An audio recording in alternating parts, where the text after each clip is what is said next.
नमस्कार मित्रांनो, आज आपण आहोत PMRD सेक्टर 12च्या V18 आणि V17 या इमारतींच्या समोर. आपण बघूया वन बीएचके एक्सेल फ्लॅट त्यामध्ये ते राहत आहे. 1 वर्षापासून त्या फ्लॅटमध्ये राहत आहे. तर बघूया त्यांचा काही विभाग आहे. दोन लिफ्ट दिलेला आहे.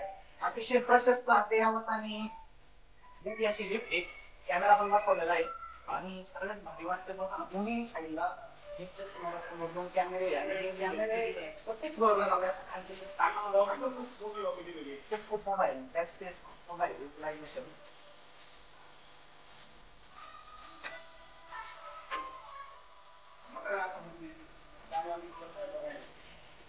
ते दर्शक आहे त्यांना तुम्ही सांगा की तुम्हाला हा फ्लॅट किती मध्ये मिळाला होता.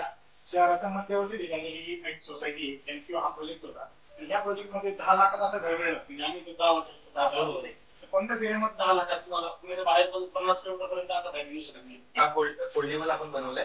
तर याच्यामध्ये मग 2-3 मल्टीपर्पज आपण याला बनवू शकतो. तर फॉर एक्झाम्पल बस आणि जे आपण देवघर आहे, तर आपल्याला जर देवपूजा करायची वगैरे तर त्यासाठी पण हा यूज होतो. ट्रेन वॉच आहे ना, हे पण खूप आवडलेलं आहे. सुंदर लावलेले रेट्रो म्हणजे एकदम त्यांनी विंटेज लुकला घराला सगळ्या गोष्टी मॉडरेट केलेल्या आहेत. PMRDच्या फ्लॅटला बाल्कनी सुद्धा आहे मित्रांनो. तुम्ही बाल्कनी बघू शकता. आपल्या 4ची बाल्कनी म्हणजे खूप सफिशियंट बाल्कनी, ज्यामध्ये तुमचं वॉशिंग मशीन आहे आणि बाकी तुमचे चेअर वगैरे किंवा सिटिंग अरेंजमेंट पण तुम्ही केलेली आहे. आणि या ठिकाणी झाड पण लावलेले, कुंड्या पण ठेवलेल्या आहे आणि आय थिंक प्रॉपर तुम्ही यूज केलेली आहे. ती जागा तुम्ही देवघरासाठी यूज केली. आणि इकडे तुम्ही किचनच्या जे स्टोरेज म्हणजे सिंक वगैरे किचनचं जे आपलं इसेन्शियल रेग्युलर यूज आहे. अरे बापरे, म्हणजे तुम्ही ह्याच्या जागेला असं युटिलाइज केलंय. तुम्ही महिन्याची तर ऑलमोस्ट ही ग्रोसरी बसत असेल. म्हणजे तुम्ही ऍक्च्युली तुमचा जो इंटेरियर आहे त्याचा नंबर आम्हाला की काय म्हणजे तुम्ही डिझाईन फर्निचर तुम्हाला डिझाईन करून दिले, तर त्यांनी एकदम जागेचा उपयोग पूर्णपणे केलाय. त्याच्यामध्ये आपण मॉडिफिकेशन केले. तर जिथे आपली वॉल हँग बेसिन होतं. ओके, म्हणजे नॉर्मल येतं जनरल येतं ते बेसिन होतं. तर आपण त्यामध्ये आपण चेंजेस केले की एक तर आपण याला टेबल टॉप बनवलं, त्याच्यामुळे आपल्याला खाली ऍडिशनल स्पेस मिळाला आपल्याला.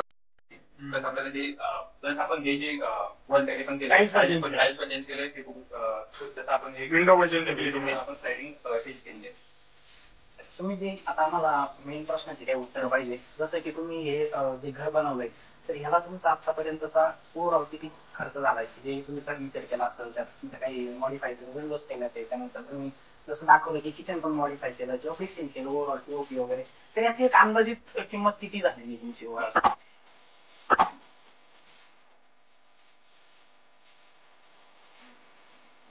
नमस्कार मित्रांनो, आज आपण आहोत PMRD सेक्टर 12च्या V18 आणि V17 या इमारतींच्या समोर. लास्ट टाइम जसं आपण व्हिडिओमध्ये सांगितलं होतं, PMRD फेज 1 फेज 2 चा आपण रिव्ह्यू केलेला होता आणि तुमच्या बऱ्याचशा कमेंट आलेल्या होत्या की सर ऍक्च्युअल फ्लॅट कसा असतो PMRD याचा, तो आम्हाला दाखवा. तर आज फक्त तुमची ती इच्छा पूर्ण करण्यासाठी आज आम्ही इथं ऍक्च्युअल लोकेशन आलेलो आहोत आणि इथं आपण आज जाऊन ग्राउंड रियालिटी चेक करणार आहोत.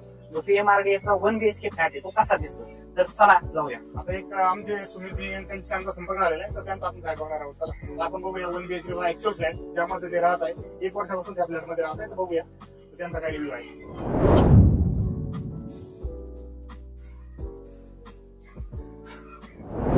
या ठिकाणी लिफ्ट पण तुम्ही बघू शकता की अद्यावत आहे. म्हणजे प्रॉपर 2 लिफ्ट दिलेले आहे. ढोलपुरी मस्त फरशी पण बसवलेली आणि 2 लिफ्ट दिलेले आहे. एका इमारतीसाठी 2 लिफ्ट. प्रत्येक इमारतीसाठी 2 लिफ्ट दिलेले आहे. पॅसेंजर लिफ्ट आणि एक आपली main carrier service lift. Correct. अतिशय प्रशस्त अद्ययावत आणि मोठी अशी लिफ्ट आहे. कॅमेरा पण बसवलेला आहे. तर आपण आता वरती जाऊन चेक करूया बाकीचं कसं आहे. लॉबी पण खूप प्रशस्त अशी लॉबी आहे. खूप मोठी लॉबी दिलेली. आणि सगळ्यात भारी वाटतंय बघा ना, दोन्ही साईडला लिफ्टच्या समोर 2 कॅमेरे प्रत्येक फ्लोअरला लावले, असं खालचे फिक्स लॉबी पण खूप मोठी लॉबी दिलेली आहे. खूप मोठा आहे. पॅसेज खूप मोठा आहे. युटिलायझेशन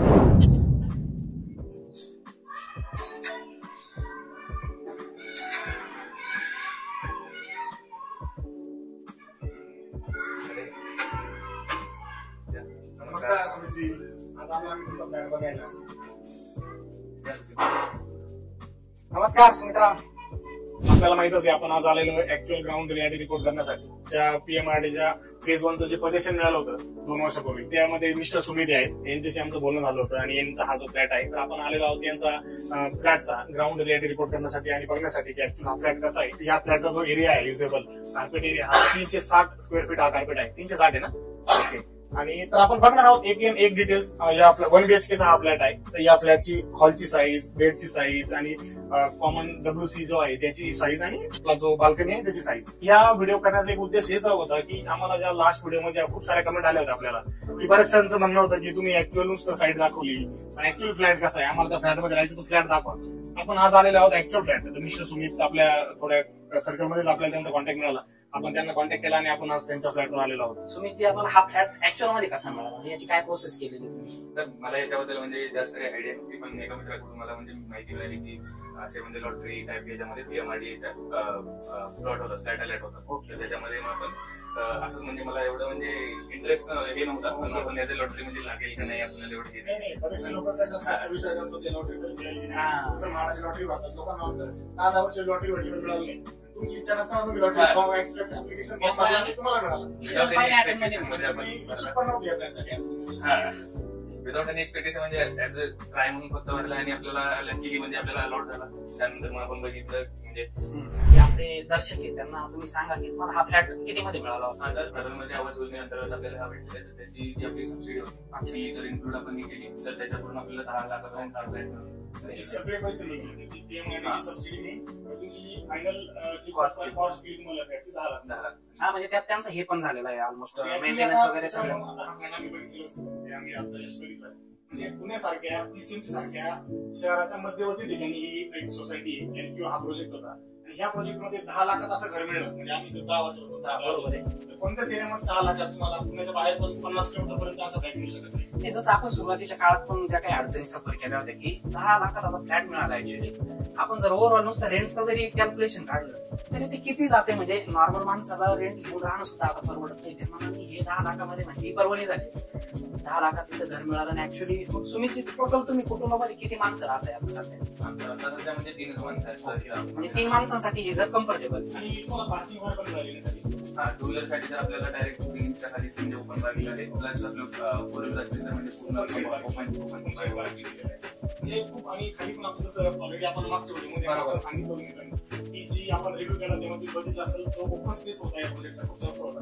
आणि त्या स्पेसमध्ये व्हिजिटर पार्किंग असतील, गेस्ट पार्किंग असतील आणि टेनंट पार्किंग म्हणजे सर्व पार्किंग असून देखील एक मोठं प्रमाणात जागा उपलब्ध होती. तर मित्रांनो, आपण आता जाऊया पुढच्या सेगमेंटला, म्हणजे जे आपल्याला मेन रिव्ह्यू करायचं. आपण यात आता घराची साईज, सुमितजींनी केलेला ओव्हरऑल समजा काय फर्निचर वगैरे केलं असेल त्यांनी, आणि बेड, किचन हे कसं त्यांनी डेकोरेट केलेलं आहे आणि किती जागा युटिलाइज केलेली प्रॉपर, तर हे आपण बघूया. प्रश्न असा आहे की आता 10 बाय 12 साईज आणि हे ज्यावेळेस तुम्हाला मिळालं त्यावेळेस पूर्ण रेकामा ब्लँक आणि पूर्ण खाली फ्लॅट मिळाला असेल, त्यावेळेस फर्निचर काहीच नसेल तुम्हाला.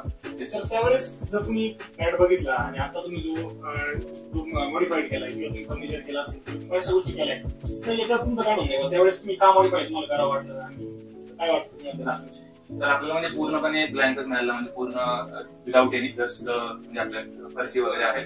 त्यानंतर मग आम्ही मग स्टार्ट केलं की आता आपलं फ्लॅट आपल्याला कमी किमतीत मिळालं तर आपल्याला ऍडिशनल कॉस्ट पण आपण इथं बिअर करू शकतो. तर मग त्यावरून आपण पहिल्यांदा तर हा सोफा सेट वगैरे आपण केला. हा सोफा सेट तुम्ही केला. येस. त्यानंतर टीव्हीसाठी वगैरे हे आपली फ्रेम वगैरे आपण डिझाईन केली. त्यानंतर मग थोडंफार शोकेस वगैरे आपण हे केलेलं आहे. आणि सेफ्टी डोर पण. येस, ते मेन आपल्याला होतं की थोडंफार सेफ्टीसाठी म्हणून सेफ्टी डोअर आपण डिझाईन केलं. आणि ते सेफ्टी डोअर आपण बाहेरून बघितलं तर ऍज अ डेकोरेशन म्हणजे डेकोरेटिव्ह आयटम ही फ्रेम कशासाठी वापरताय तुम्ही? आयडिया येते म्हणजे घरामध्ये आता मी फक्त एकटाच म्हणजे बाकी कोण नसतं तर मग मी फक्त ऍज अ सेफ्टी म्हणून की आपल्याला जर काही पार्सल्स वगैरे येणार असते. ओके, तर मग आपण फक्त हा डोअर जर इथून फक्त ओपन केलं तर फक्त करण्यासाठी हे करतो. बघा मित्रांनो, इंजिनिअरिंगचा अद्भुत नमुना सुमितजींनी आपल्या समोर सादर केलेला आहे की एकदम छोट्याशा घरात पण सेफ्टी किती चांगल्या पद्धतीने हाताळली जाऊ शकते, त्याचं एकदम चांगलं सादरीकरण सुमितजींनी केलेलं आहे. तर त्या केसमध्ये हा सेफ्टी डोअर केलेला आहे. फर्निचर पूर्ण शोकेस आयटम्स आहेत. त्यानंतर मग आपलं देवघर वगैरे बनवलं. त्यानंतर आपल्या शिवाजी महाराजांची फ्रेम पण आपण हे बनवली. आणि सुमितजी, मला हे खालचे जे दिसत आहे कॅबिनेट, हे तुम्ही म्हणजे पूर्ण मुवेबल ठेवलेले आहेत का? हे खालचे जे कॅबिनेट कॅबिनेट मध्ये आपण, कारण आपण बघू शकतो की थोडा म्हणजे स्पेसचा इश्यू होऊ नये म्हणून आपण हे बघा सुमितजींनी जे फर्निचर केलेलं आहे त्यात हे जे कॅबिनेट आहे हे सगळे मुवेबल कॅबिनेट आहे. आणि त्यांनी जे याच्या मागे डोकं लावलेलं दिसतंय त्यात असं दिसतंय मला की हे क्लिनिंग पर्पजने पूर्ण बाहेर येत आहे, म्हणजे खाली याच्या पूर्ण तुम्ही प्रॉपर क्लीन करू शकता. तुमचा उद्देश हा होता की फ्लॅटची साईज जरी छोटी असली तरी स्टोरेज पूर्ण प्रॉपर होईल. तुम्ही ज्या ज्या गोष्टी केल्या त्या इनबिल्ट म्हणजे इन स्टोरेज पण केलं, त्यामुळे तुम्ही स्टोरेज पण करू शकता. आणि हा जो टेबल दिसतोय, तर या टेबल बनवण्यामागचा तुमचा काय उद्देश होता? आता हा फोल्डेबल आपण बनवलाय, तर याच्यामध्ये मग 2-3 मल्टीपर्पज आपण याला म्हणू शकतो. तर फॉर एक्झाम्पल फर्स्ट आहे की आपण देवघर आहे, तर आपल्याला जर देवपूजा करायची वगैरे तर त्यासाठी पण हा यूज होतो. ओके. प्लस त्यानंतर आता जर 2 माणसं म्हणजे वर्किंग आहे आणि वर्क फ्रॉम होम वगैरे आम्हाला करावं लागतं, तर मग एक टेबल आपण आतमध्ये बनवलंय रूम मध्ये, पण सेकंड टेबल इथं बनवलंय जर आपल्याला वर्क करायचं आहे लॅपटॉप वगैरे वरती वगैरे आपण हा युटिलाइज.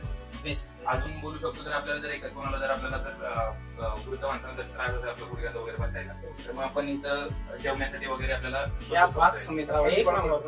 खूप छान नियोजन केलं. आपला गणपती महोत्सव असतो आपल्याला तेव्हा पण आपण इथं. अच्छा, म्हणजे तुमचा जो मेन पर्पज आहे की ज्या काही बाबा महत्वाच्या पूजा असतील, दिवाळी असेल, गणेश उत्सव असेल किंवा नवरात्र उत्सव असेल, त्यात तुम्ही मग इथं ते देवीची पूजा किंवा गणेश उत्सव आपण तुम्ही खूप सुंदर खूप सुंदर 10x12 खूप कमी वाटतं. तर ऍक्च्युअली ते जर बघितला तर हा हॉल कुठल्याही प्रमाणे असा छोटा वाटत नाही. एक साईज जी आहे ती खूप अशी मोठ्या प्रमाणाची साईज वाटते. ते विजिबल एरिया पण आहे, म्हणजे इथं तुम्ही जर बसलं घरात गेस्ट आले असतील इथं 6-7 लोक बसून जेवण पण करू शकतात. तुम्ही इथं एवढी मोठी जागा, ते फर्निचर जाऊन पण खूप जास्त प्रमाणात जागा या ठिकाणी आहे. सुरुवातीला जसं आपल्याला खाली काही स्थानिकांनी आपल्याला जस्ट एक रॅन्डम फीडबॅक दिलेला की नाही ठीक आहे घराची साईज छोटी, पण आज आता ऍक्च्युली आपल्याला इथं वरती आल्यानंतर कळालं की जर नियोजन सुंदर केलेलं असेल आणि इंजिनिअरिंग पॉईंट ऑफ व्ह्यू जर विचार केलेला असेल तर तुम्ही अगदी छोट्याशा टुमदार घरालाही खूप देखणं स्वरूप देऊ शकता. आणि घराचं म्हणजे सुमितजींनी जो योग्य वापर केलेला आहे तुम्ही बघू शकता. आकर्षक अशी लाईट लावलेली आहे, त्यानंतर पीओपी पण छानशी केलेली आहे त्यांनी, आणि सुंदर असे पडदे पण लावलेले आहे. म्हणजे मला खरं तर सुमितजींना खूप अप्रिशिएट करावं वाटतंय की त्यांनी ऍज अ मेल कॅन्डिडेट म्हणून ह्या प्रकारचं कलर सिलेक्शन केलेलं आहे किंवा ज्या पद्धतीने त्यांनी पडदे वगैरे लावले खूप सुबक आणि आकर्षक आहे. गणपतीची पण सुंदर मूर्ती त्यांनी इथं ठेवलेली आहे आणि ओव्हरऑल एक त्यांनी छोटासा टेबल पण इथं बनवलेला आहे. सुमितजी ह्या टेबलचा काय तुम्ही म्हणजे मुव्हेबल म्हणून युज करताय का टेबल? हा टेबल म्हणजे मुव्हेबल आहे सर. आपण इथं जर आपण म्हणजे सोफा सेट वरती बसून वगैरे काही काम करायचं असेल आपल्याला किंवा गेस्ट आले तर आपल्याला चहा वगैरे सर्व करायचं असेल तर ते एसी पण म्हणून पण यूज करू. आणि तुम्ही काय करता? जॉब वगैरे करताय की इंजिनियर आहे का? येस, आम्ही आयटी मध्ये. म्हणूनच तुम्ही ऍक्च्युली घराला जो लोक दिलाय आणि जागेचा जो प्रॉपर यूज आहे, म्हणजे काय असतं बऱ्याच दिवसात आम्ही काय असतं लोकांचं असतं फ्लॅट मोठा आहे पण ते फर्निचर ते माफत करत नाही, जागा वेस्ट करतात. पण या फ्लॅटमध्ये तुम्ही कुठे डेड स्टोरेज किंवा डेड स्पेस ठेवलेलं नाही. म्हणजे जो स्पेस तुम्ही युटिलाइज करता तेवढा जास्तीत जास्त तुम्ही स्पेस युटिलाइज केलेला आहे. आता एक किचन कॅबिनेट सॉरी आपला टीव्ही युनिट पण बघा, त्याच्या खाली पण तुम्ही स्पेस दिलेला आहे. त्या खाली पण भरपूर जागा या ठिकाणी सोडलेली दिसतात. तुम्ही खूप काळजी विचार करून केली, तुम्ही याची माहिती घेतली होती का किंवा काही हिस्टरी रिसर्च वगैरे केला होता? जास्त करून जर ही माहिती म्हणजे खूप काही मित्र आहेत आमचे, तर त्यांच्याकडून जास्त करून आपल्याला माहिती मिळाली. त्यांच्याकडून काही फीडबॅक घेतले, काही गोष्टींसाठी मग काही इंजिनियर्स म्हणजे त्यांच्या ओळखीतून घेतले, काही आपले पण त्याच्यातूनच. म्हणजे बघा मित्रांनो, यांना या प्रोजेक्ट मध्ये ऍप्लिकेशन करायचं नव्हतं, इच्छुक पण नव्हते. मित्राच्या सांगण्यावरून त्यांनी ते डिपॉझिट वगैरे भरलं, त्यावेळेस फॉर्म भरला, त्यांना अलर्ट झाल्यानंतर इच्छा नव्हती यायची. तेव्हा पण तुम्हाला वाटलं खूप छोटा आहे म्हणजे आपण इथं राहण्याचा विचार मी म्हणजे तेव्हा केला होता. आपण आता इन्व्हेस्टमेंट पर्पज त्यानंतर आपण त्याला बघितलं होतं, पण त्यानंतर काही मग असे सजेशन्स मिळाले. त्यानंतर जेव्हा आपण हा डिझाईन केला तर त्यानंतर आता वाटते की सुंदर झालेला आहे. पण मला हे तुमचं जे ट्रेन वॉच आहे ना हे पण खूप आवडलेलं आहे, खूप सुंदर लावलेलं आहे. रेट्रो म्हणजे एकदम त्यांनी विंटेज लुक दिला घराला, सगळ्या गोष्टी मॉडरेट केलेल्या आहेत. त्यानंतर जर आपण इकडे आपण जर बाहेर गेलो तर या म्हणजे माडीच्या फ्लॅटला बाल्कनी सुद्धा आहे मित्रांनो, तर तुम्ही बाल्कनी बघू शकता. आणि त्याची बाल्कनी स्टार्ट आपण पाहिजे हे म्हणजे डोअर्स तर होते, पण याच्यामध्ये जे आपण खिडक्या होत्या त्या म्हणजे स्लायडिंग होत्या. तर याच्यामध्ये आपण सेम अशा डिझाईन मध्ये होत्या, तर आपण त्या चेंज करून आपण पूर्ण बाल्कनी क्लोज केले का. तर थोडं व्हेंटिलेशनचा वगैरे आपण जर बघितलं की हवा तर येते, पण आपण जर सेकंड फ्लोअरला त्यामुळे धूळ वगैरे पण येऊ शकतो, खालून पूर्ण हे आहे. तर त्यामुळे आपण त्याला स्लायडिंग डोर्स वगैरे लावून घेतलेले आहेत. आणि प्लस ते क्लोज केल्यामुळे आपल्याला एक ऍडिशनल फायदा झाला की आपण तिथं ग्रिल वगैरे लावल्यामुळे कुंड्या वगैरे आपण ठेवू शकतो. तर हे थोडंफार आपण कुंड्या वगैरे ठेवल्या आहेत आणि झाडं लावलेले आहेत आपण. त्यानंतर आपण ज्या स्पेसचं युटिलायझेशन म्हणायला गेलं तर आपण थोडं वॉशिंग मशीन आहे, तर आपण याच्यावरतीच आपण इथं हे लावले आहेत. तर तिथं आपण कपडे वगैरे सुकवण्यासाठी आपण म्हणजे तुम्ही बाल्कनीचा पण असं एकदम प्रॉपर उपयोग केलेला आहे. म्हणजे तुम्ही जागा पण युटिलाइज केली प्रॉपर आणि खूप स्पेसिस. म्हणजे जर तुम्ही बाल्कनी साईज आता ही किती आहे 4x3 दिसते, 5x4 ना, 5x4 ची बाल्कनी म्हणजे खूप सफिशियंट बाल्कनी, ज्यामुळे तुमचं वॉशिंग मशीन आहे आणि बाकी तुमचे चेअर वगैरे किंवा सिटिंग अरेंजमेंट पण तुम्ही केलेली आहे. आणि या ठिकाणी झाडं पण लावलेली आहे, कुंड्या पण ठेवलेल्या आहे आणि आय थिंक प्रॉपर तुम्ही युज केलेली आहे. आणि ठीक आहे, अजून तुम्ही काय म्हणता किचन तुमचं आम्हाला तुमचं किचन दाखवा. किचनमध्ये थोडं किचन दाखवा आम्हाला काय. तर फर्स्ट तर आपण बघायला गेलं की आपण कॅबिनेट एक्स्ट्रा बनवले. याच्यामध्ये फ्रंट एंडला तर आपण हे बनवले की देवघर बनवले. आणि याच्या मागे जर आपण तिथं बघता की तुम्ही बघू शकता म्हणजे तुम्ही इकडनं जे जो फर्निचरचं जे काम केलं म्हणजे इकडे तुम्ही देवघर केलं आणि जे बाग केलं आणि सेमच तुम्ही दोन्ही बाजूला पार्टिशन करून तुम्ही ते युज केलं. म्हणजे इकडची जागा तुम्ही देवघरासाठी युज केली आणि इकडे तुम्ही किचनच्या जे स्टोरेज म्हणजे सिंक वगैरे किचनचं जे आपलं इसेन्शियल रेग्युलर युज आहे ते आपण इथे ठेवलेले डाळे वगैरे. त्यानंतर प्लस आपण याच्यामध्ये ग्रोसरीसाठी आपण थोडा स्पेस अवेलेबल केलाय त्याच्यामध्ये आपण. आणि याची डेप्थ आहे ती 2 फुटापर्यंत आहे. म्हणजे जो आपला पूर्ण देवघराचा कॅबिनेट आहे त्याच्यापर्यंत जी डेप्थ आहे. जो आपण जे रेग्युलर जे ग्रोसरीज आहेत रिमेनिंग ते आपण इथं पण आपण स्टोर करू. अरे बापरे, म्हणजे तुम्ही ह्या ज्या जागेला असं युटिलाइज केलंय तुम्ही महिन्याची तर ऑलमोस्ट ही ग्रोसरी बसत असेल. म्हणजे तुम्ही एकच ऍक्च्युली तुमचा जो इंटेरियर आहे त्याचा नंबर हा म्हणाले की काय म्हणजे तुम्ही डिझाईन फर्निचर तुम्हाला डिझाईन करून दिले तर त्याने एकदम जागेचा उपयोग पूर्णपणे केलाय. तर तुम्ही म्हणजे आणि हे कॅबिनेट वगैरे जे तुम्ही केले हे आधी होते की नंतर होते? हे ऍडिशनल कॅबिनेट्स आपण ऍड केले पूर्ण जे आधी मध्ये किचनमध्ये एक ऍडिशनल होतं प्लस आपल्याला ज्या स्टोरेजसाठी आपण हे कॅबिनेट्स ऍड केले. त्यानंतर हे पण आपण बोलू शकतो की हे सारे कॅबिनेट्स पण आपण त्यासाठी केले आहेत. त्यानंतर प्लस आपण त्या कॅबिनेटवरती एक रेग्युलर आपल्या किचन यूज साठी एक म्हणजे सेपरेट टाकी बनवले इमर्जन्सी आपल्याला. प्लस आपण फ्रीज साठी थोडी जागा बनवली आणि त्यानंतर आपलं किचन जर तुम्ही बघायला तर ते किचन फक्त इथपर्यंत होतं आणि सिंक पण म्हणजे छोटा होता तर आपण तो चेंज केला आणि किचन आपण एक्सटेंड केलं. तर हे थोडं ऍडिशनल आपल्याला करावं लागलं. तर हे किचन एक्सटेंड केलं मग आपला ऍडिशनल युसेज स्पेस आपल्याला म्हणजे तुम्ही हे जे आरो पण या ठिकाणी केलेलं आहे. तुम्ही आरो पण या ठिकाणी प्रॉपर युज आरोचा जागा प्रॉपर दिलेली. म्हणजे सर्वच गोष्टी आहेत ज्या एका लक्झरी फ्लॅटमध्ये असतात त्या ऑलमोस्ट 90% गोष्टी तुमच्या या घरात आहेत. आणि ही जी विंडो हे विंडो जर आपण बॅक विंडो जर बघू शकता तर हे आहे ती ऍक्च्युअल विंडो होती.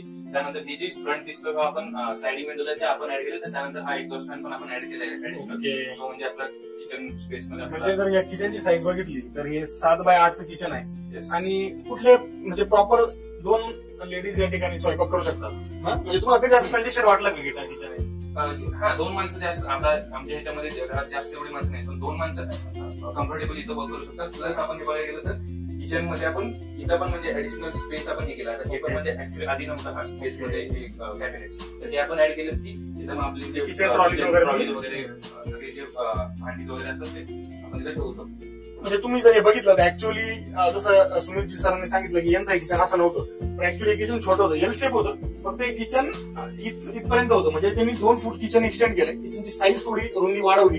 किचनचा वरचा जो ग्रेनाईटचा जो पीस आहे तो त्यांनी होल पीस या ठिकाणी चेंज केला. तो म्हणजे PMRDA दिला होता किंवा जो ऍज पर पूर्ण प्रोजेक्टला होता यांनी तो पीस पूर्ण चेंज केला. त्याची डेप्थ वाढवली आणि हा जो सिंक होता हा सिंक 16x16चा होता पण या ठिकाणी 20x20चा मोठा सिंक बसवला. त्या सिंकमुळे आणि या ठिकाणी गरज पण या सिंकची आहे.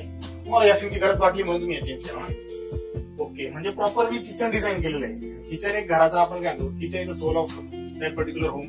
म्हणजे हे जे किचन आहे हे एकदम प्रॉपरली डिझाईन केलेलं आहे. म्हणजे या ठिकाणी तुम्हाला कुठल्याही प्रकारे कंजेस्टेड पणा जाणवणार नाही. म्हणजे 750 स्क्वेअर फीटचा जो फ्लॅट असतो त्याचा किचन असतं ऑलमोस्ट 80 स्क्वेअर फीट. 8x8चं किचन असतं आणि हे 7x6चं किचन आहे. 8x6चं किचन आहे तर त्या 8x6च्या किचन मध्ये देखील पूर्णपणे वापर केलेला आहे. आणि ट्रायबल बाल्कनी जरी नसेल तर प्रॉपर सिंकची अरेंजमेंट असेल, किचन ट्रॉलीज असतील, किचन कॅबिनेट असतील हे प्रॉपरली एकदम प्रॉपर डिझाईन केले आहे आणि त्यांची पोझिशन फिक्स केलेली आहे. तर त्यामुळे या ठिकाणी कुठेही तुम्हाला वरती सामान दिसणार नाही कारण याच्यामध्ये स्टोरेज खूप जास्त आहे. किचन ट्रॉली बघू शकता, किचन कॅबिनेट बघू शकता, वरती पण कॅबिनेट्स आहेत. म्हणजे तुम्ही तुमच्या घरातलं किचनचं सामान अतिरिक्त काही घरातलं सामान असेल ते तुम्ही या ठिकाणी या कॅबिनेट मध्ये स्टोअर करू शकता. तर आपण किचन नंतर आपण इकडे बघू शकतो तर हा आहे बेसिन आणि आपला बाकीचा एरिया. तर याच्यामध्ये आपण बघू शकतो की तिथं आता ह्याच्यामध्ये आपण मॉडिफिकेशन केले तर तिथं आपली वॉल हँग बेसिन होतं पूर्ण. ओके, म्हणजे नॉर्मल ते बेसिन होतं. तर आपण त्यामध्ये आपण चेंजेस केले की एक तर आपण याला टेबल टॉप बनवलं त्याच्याकडून आपल्याला खाली ऍडिशनल स्पेस मिळाला आपल्याला स्टोरेजसाठी. प्लस आपल्याला हे प्लस आपण हे जे वॉल कॅरी पण केलं टाईल्स पण चेंज केले, मिरर पण चेंज केलं. त्यानंतर आपल्याला हे बनवलेलं आहे आपल्याला हँडवॉशसाठी. त्यानंतर हा आहे आपला टॉयलेट आहे म्हणजे 4x3 प्रॉपर जनरल साईज आहे नॉर्मल या ठिकाणी स्टोरेज केलं आहे. येस, तर इथं पण आपण म्हणजे थोडंफार ऍडिशनल स्टोरेजसाठी कॅबिनेट ऍड केले. त्याच्यामध्ये आपल्याला इन्व्हर्टर आपण म्हणजे हे ठेवलेलं आहे. प्लस आपला इकडे बघू शकतो आपण वायफाय पण आपण इन्स्टॉल केलेला आहे. म्हणजे हा पण यूज तुम्ही प्रॉपर एरिया केलेला आहे. म्हणजे या ठिकाणी तुम्ही टेबल टॉप बनवून तुमचं स्टोरेज या ठिकाणी केलंय आणि वायफाय युनिट सेट केलं वरती, या ठिकाणी कॅबिनेट पण सेट केलं की तुमचं इन्व्हर्टर वरती आहे आणि स्टोरेज पण तुम्ही या ठिकाणी केलं. आणि तुमचं बाथरूम जर आपण बघितलं तर त्याची पण साईज या ठिकाणी डिसेंट साईज आहे. म्हणजे जी 4x7चं जे तुमचं जे बाथरूम आहे इथं काय म्हणजे बाथरूम आणि टॉयलेट सेपरेट, या ठिकाणी एकत्र नाही. आणि तुम्ही हे स्टोरेज ऍडिशनल केलंय का नंतर? येस, म्हणजे आपल्याला जर इमर्जन्सीसाठी म्हणून पाहिजे असेल तर म्हणून आपण एक 400 लिटरची टाकी आपण ऍडिशनल बसवलेली आहे. म्हणजे आपल्याला रेग्युलर जर यूजला कधी गरज पडली असेल तर तसं आपण काही ऍडिशनल म्हणजे कॅबिनेट्स आहेत. त्यानंतर आपण किचन वगैरे बसवलेलं आहे, परत शॉवर आहे ते ऍडिशनल आपण हे बसवलं. शॉवर तुम्ही नंतर प्लंबिंग मध्ये ऍडिशनल केलेल्या गोष्टी. ओके, आता जो टोटल खर्च आला तो खर्च आपण घेऊच, तो ऍडिशनल खर्च तुमच्याकडनं किती आला? आता आपण तुमचं बेडरूम बघूया. त्यानंतर आपण हे डोअर आपल्याला इथून आपण बेडरूम मध्ये एंट्री करू शकतो. तर त्याच्यामध्ये एंट्री केल्या गेल्या आपण पाहू शकता की तिथं आपण एक टेबल बनवलंय, म्हणजे फोल्डेबल फ्रॉम होम साठी. फोल्डेबल टेबल आहे. तर हा परत म्हणजे आपण बोलू शकतो की बेडरूम मध्ये हा एक वर्क फ्रॉम साठी एक टेबल आहे, त्याच्यामध्ये स्क्रीन वगैरे इन्स्टॉल आहे. आणि त्याच्यानंतर मग आपण हे सगळे जे आहेत तर हे बघू शकता की बेडरूम पण आपल्याला जी मिळाली होती पूर्णपणे म्हणजे एमटी होती. तर त्यामध्ये आपण सगळे हे कॅबिनेट्स वगैरे पूर्ण डिझाईन केले. आणि प्लस आपण हे जसं आपण हे विंडो पण चेंज केली, आपण स्लायडिंग चेंज केली. त्यानंतर आपण आणि हे वॉर्डरोब वगैरे पण तुम्ही म्हणजे कसं केलं? याच्यामध्ये पण भरपूर स्टोरेज तुमचं या ठिकाणी होत असेल, भरपूर वॉर्डर मोठं केले. क्लोथ साठी आपल्याला हे 2 कॅबिनेट्स आपण हे केले. प्लस इथं म्हणजे आपण बाकीचे स्टोरेज क्लोथिंग वगैरे बाकी जे असतील अंथरुण वगैरे असतील ते आपण हे करतो. प्लस आपला मिरर आहे तिथं. त्यानंतर आपण बेड जर बघायला गेलं तर आपला तो पण हायड्रोलिक आहे. आतमध्ये पण आपण स्टोरेज आपण हे करू शकतो, धान्य वगैरे काही गोष्टी. तुम्ही भरपूर गोष्टी या ठिकाणी सगळ्या गोष्टी म्हणजे तुम्ही प्रत्येक गोष्ट जी केली प्रत्येक गोष्टी तुम्ही स्टोरेज म्हणून या ठिकाणी केली. सुमितजी, आता आम्हाला मेन प्रश्नाचे काही उत्तर पाहिजे. जसं की तुम्ही हे जे घर बनवलंय तर ह्याला तुमचा आतापर्यंतचा ओव्हरऑल किती खर्च झालाय? की जे तुम्ही फर्निचर केलं असेल, त्यात तुमचं काही मॉडिफाय तुम्ही विंडोज केल्या ते, त्यानंतर तुम्ही जसं दाखवलं की किचन पण मॉडिफाय केलं किंवा बेसिंग केलं, ओव्हरऑल पीओपी वगैरे, तर याची एक अंदाजित किंमत किती झालेली तुमची ओव्हरऑल? तर आपण फर्निचर साठी वगैरे जर बघितलं तर त्याच्यामध्ये ऍडिशनल आपल्याला 3 लाख खर्च धरून जाऊ शकतो आपण. म्हणजे ऑलमोस्ट 3 लाख आपल्याला गेले. प्लस तर बाकी काही गोष्टी जसे आपण पीओपी केलेलं आहे, परत पायपिंग थोडंफार काम ऍडिशनल केलेलं आहे, त्याच्यानंतर कॅबिनेट्स वगैरे काय आहे तर त्याच्यामध्ये आपल्याला 1 लाख म्हणजे टोटल आपण धरून चालू शकतो की 4 लाख आपल्याला खर्च ऍडिशनल केलेला आहे त्याला डिझाईन करण्यासाठी. वाव, सुंदर. म्हणजे सरासरी 14 ते 15 लाख रुपयामध्ये अतिशय देखणं असं घर तुम्ही बनवलेलं आहे. 15 म्हणजे 10 लाख रुपयाचं जे घर मिळालंय ते 10 लाख आणि प्लस 4 साडेचार तुम्ही 14-15 लाखात असं घर तयार केलं की जे ऍक्च्युअली 40-50 लाखात विकलं जाते बाहेर. बरोबर, प्रीमियम लोकेशन ते एकदम या ठिकाणी तुम्ही वापर केला. बाकी आम्ही त्याच्यात असतील बरेचसे फ्लॅट्स असतील, कोणी डिझाईन नाही केली. तुमचं डिझाईन केलेलं तुम्ही असं का डिझाईन केलंय? तुम्हाला काय व्ह्यू होतं? तर आपल्याला जसं आधी म्हणले की आपण कमी किमतीमध्ये आपल्याला जसं असं बाकीच्या तुलनेत आपल्याला कमी किमतीत मिळाल्या तर थोडाफार ऍडिशनल आपल्याला हे होतं, बजेट होतं. तर आपल्याला आणि राहण्यासाठी त्या इसेन्शियल गोष्टी आपल्याला तर जर आपण इन्स्टॉल केल्या आणि त्याच्यामध्ये आपण हे सांगतो की आधी मी याच्या आधी इथं यायच्या आधी वाकडला वगैरे राहत होतो. तर तिथं म्हणजे 1 BHK फ्लॅट होता आपला, तर त्याला रेंट नाही राहत होतो. तर तिथं 15,000 रेंट मी देत होतो म्हणजे, आणि ते मध्ये पण विदाउट फर्निश करू शकतो आपण. आणि जे ऍडिशनल गोष्टी टाकले ते सगळ्या म्हणजे आपण युज करणाऱ्या गोष्टी आपल्याला घ्यायच्या होत्या. 15,000 तुम्ही रेंट घेत होता, 15,000 EMI देऊ स्वतःच्या घरासाठी. किंबहुना 15,000च्या आताच EMI असेल त्यांचा, पण ठीक आहे. हा, तर म्हणजे आपल्याला 14,000 पर्यंत आपल्याला EMI करून जातो. कारण म्हणजे तिकडे रेंट त्यांचा इथं कम्पेन्सेट झाला आणि स्वतःच्या घरात राहत आहे, एकदम प्रीमियम फील येत आहे. अगदी तसं जर बघायला जर गेलं तर एक म्हणजे सर्वसाधारण फॅमिलीसाठी हा एक खूप लक्झरीज फ्लॅट बनावा लागेल. सर्वसाधारणसाठी नाही, म्हणजे जे ऍक्च्युअल लक्झरी बनवलाय त्यांनी. मुंबईमध्ये जर तुम्ही गेले पुण्याच्या सेंटरला किंवा कोणत्या एखादा प्रॉपर औंध असेल, बाणेर असेल, हे असे छोटे छोटे फ्लॅट 15,000-16,000 फ्लॅट अजून पण त्या ठिकाणी आहे नक्कीच. आणि रेंटच्या बाबतीत आपल्याला लोकांना सांगायची गरज नाही, कारण प्रत्येक जण तो स्ट्रगल फेस करतोच आहे. प्रत्येक जण ज्या ज्या एरियात राहतो त्या एरियात त्यांना त्या काय अडचणी येते ते त्यांना ऑलरेडी माहितच आहे. पण सुमितजी, तुमचं खरंच मनापासून खूप धन्यवाद. तुम्ही आज आम्हाला एवढा वेळ दिला आणि आपल्या सगळ्या प्रेक्षकांना खूप एवढी डिटेलमध्ये टूर दाखवली. तुमचं ओव्हरऑल घराचं प्लॅनिंग, तुमचं व्ह्यू काय होतं या मागं, आणि एकंदरीत आम्हाला असं आता जाणवत आहे की म्हणजे तुम्ही इथं आनंदी खूप हॅप्पी राहता या घरामध्ये. तर आमचा एक मेसेज आहे मित्रांनो, जे पण कोणी भविष्यामध्ये PMRD साठी अप्लाय करत असाल तुम्ही अप्लाय करालच आम्ही निश्चितच, कारण अगोदरचा व्हिडिओ आपण त्यासाठीच बनवलेला आहे, जो फेज 2 चा आहे. तर तुम्ही मनात अशी काही शंका ठेवू नका की घर PMRDAचं आहे आणि मग आपल्याला ते कसं कम्फर्टेबल राहील, कसं युटिलाइज करता येईल किंवा काय व्ह्यू असेल जनतेचा. तर ह्याची दखल अगदी दिल्लीच्या पण काय बॉडीने घेतलेली आहे की एक उत्तम सादरीकरण या पिंपरी चिंचवड महानगरपालिकेने केलंय की एक प्रोजेक्ट कसा डेव्हलप केला जाऊ शकतो आणि या प्रोजेक्टची जी युटिलिटी, जी नॉर्मल नागरिकांसाठी, यांचा जो मेन उद्देश होता की इंडस्ट्रीत काम करणारे आजूबाजूचे लोक होते, यांना डोक्यात ठेवून यांनी हा एक मेगा प्रोजेक्ट बनवला. तब्बल 4883 सदनिका ऑलरेडी वितरित झालेल्या आहे आणि येणारा जो फेज 2 चा प्रोजेक्ट आहे यात जवळपास 6,000-6,500 घरांची तरतूद आहे. तर हा एक ही गोल्डन ऑपॉर्च्युनिटी म्हणता येईल. ही ऑपॉर्च्युनिटी तुम्ही मिस करू नका. तुम्हाला कुठली अडचण आली तर आम्हाला कमेंट सेक्शन मध्ये कळवा, आम्ही तुमची हेल्प करायला नेहमीच रेडी आहोत. तर भेटूया पुन्हा एकदा पुढच्या नवीन व्हिडिओमध्ये. आणि मित्रांनो, जसं आपण सांगितलं होतं लास्ट वेळेस, जो हे पूर्ण PMRDAच्या प्रोजेक्टची ऍप्लिकेशन प्रोसेस जी असते ती पूर्ण आम्ही तुम्हाला डायरेक्ट ऍक्च्युअल रिअल टाइम मध्ये दाखवणार आहोत. इथे तुमचं ऍप्लिकेशन कसं होऊ शकतं, तुम्ही इलिजिबल आहात की नाही, तुम्हाला कोणते डॉक्युमेंट्स रिक्वायर्ड आहेत, तुम्हाला सगळ्या गोष्टींची माहिती आम्ही देणार आहोत. हे 7-7,500 सदनिकांचं वितरण ज्यावेळेस होणार आहे त्यामध्ये आम्ही तुम्हाला पूर्णपणे या ठिकाणी सपोर्ट करणार आहोत, आम्ही तुम्हाला दाखवणार आहोत. त्यामुळे तुम्ही आमच्या सोबत राहा, चॅनलला सबस्क्राईब करा आणि या व्हिडिओला लाईक करा, तुमच्या मित्रांसोबत शेअर करा आणि भेटूया असाच एका नवीन व्हिडिओमध्ये. तोपर्यंत स्वतःची काळजी घ्या. धन्यवाद.